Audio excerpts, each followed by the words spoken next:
ہم نے واضح طور پر اس وقت لکھا تھا کہ یہ جو پاکستان کا معاشی بحران تھا جرنلزم میں، اس کو ہم آئسولیشن میں نہیں دیکھتے.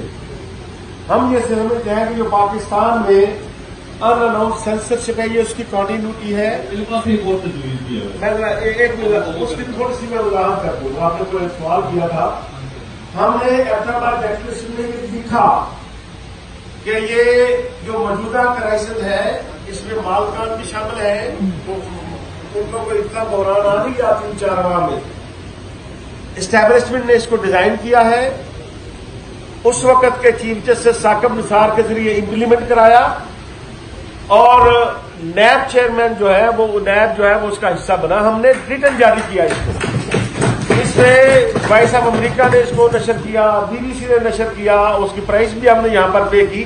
ہم اب بھی اس پہ قائم ہیں کہ یہ جو سب کچھ ہو رہا ہے وہ اسی بحران کا نتیجہ ہے.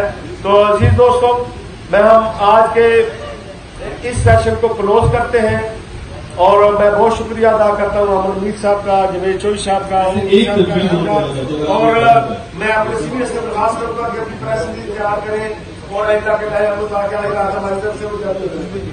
ویسے ایک تجویز اگر صرف 1 منٹ اگر آپ کے پاس ہو، میں ایک تجویز دینا چاہتا ہوں. میرا خیال ہے اس سے خاصی حد تک ہم سارے کرائسس سے نکل جائیں. بڑی چھوٹی سی تجویز ہے.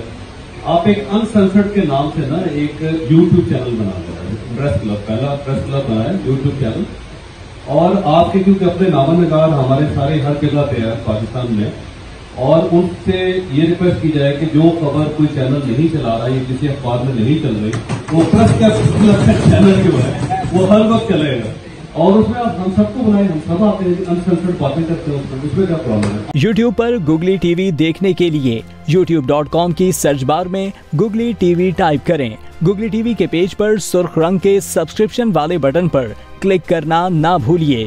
یوٹیوب پر اپلوڈ ہونے والی ویڈیو سے باخبر رہنے کے لیے بیل آئیکن پر کلک کیجیے. آپ کو ہر نئی آنے والی ویڈیو کے بارے میں نوٹیفیکیشن موصول ہو جائے گا.